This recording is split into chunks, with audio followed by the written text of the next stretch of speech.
ito, ang Diyos ay makapangyarihan sa lahat na gumawa ng langit at ang lupa. Sabi niya po dito sa Juan 1:12, ganito po ang kanyang binabanggit dito sa Juan 1:12. Subalit ang lahat na tumanggap at sumampalataya sa Kanya ay binigyan niya ng karapatan maging anak ng Diyos. Paano po ba tayo magiging anak ng Diyos?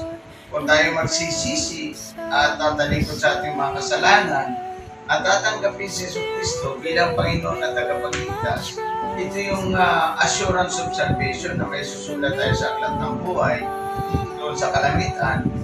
Ang sikreto po nito, papasukin natin ang ating Panginoon sa ating puso bilang Panginoon at tagapagligtas. Kasi kapag hindi naman natin pinapasok si Kristo sa ating puso, ay wala po tayong tagapagligtas. Biblically na wala tayong tagapagligtas. Kaya papasukin natin sa ating puso para ang ating puso ay maginawahan at magkaroon tayo ng maging anak tayo ng Diyos at tayo magapunta sa langit.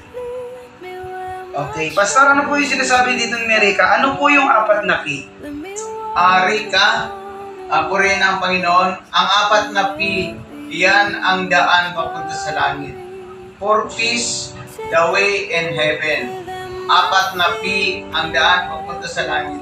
Pag sinabi, Rika, na apat na P, ay iyon ang tinatawag na requirements ng Diyos sa tao, na iyan ang gagawin ng tao para makapanig sa langit. Ang apat na P, una, kasi ang tao nagkasala, naputol ang relasyon ng tao sa kanang Diyos. Yes. Naputol. Nung naputol, Rika, ang relasyon ng tao sa kanang Diyos, nagkaroon ito ng tinatawag nating pagkahulog o pagkapahama, kaya nga ang tao namamatay dahil sa kasalanan kanyang nagawa. Ngayon, magkakaroon ng buhay na walang hanggan sa kabila, sa langit, kung ang isang kondisyon doon ay una, pagsisisi sa kasalanan. Pangalawa, pagtalikod sa kasalanan, ipapakita mo rin ka na ikay nagsisi, tatalikuran mo na yung kasalanan yung pinagsisisihan. Halimbawa, kung nagsisisi ka na ikaw ay nagnanakaw, o ikaw ay anumang bagay na masama ang iyong ginagawa, pagsisisihan mo na ito. Ibig sabihin ng pagsisisi ay paglayo doon sa masamang gawain. Yan ang ibig sabihin. And then, pagtanggap kay Kristo, according to this book of the John chapter 1, verse 12, na kailangan natin tanggapin si Kristo, papasukin natin sa ating puso. Aniyan siya. Yun ay makikita mo sa ating mga live bukas. Meron tayong live 6 to 7 p.m. Makikita natin doon na pwede kayong magtanong doon.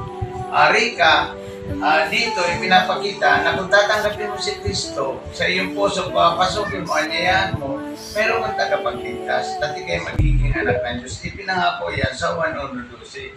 Yung apat na P na nakapost sa ating TV ay nasa Biblia yan, makikita mo sa Biblia.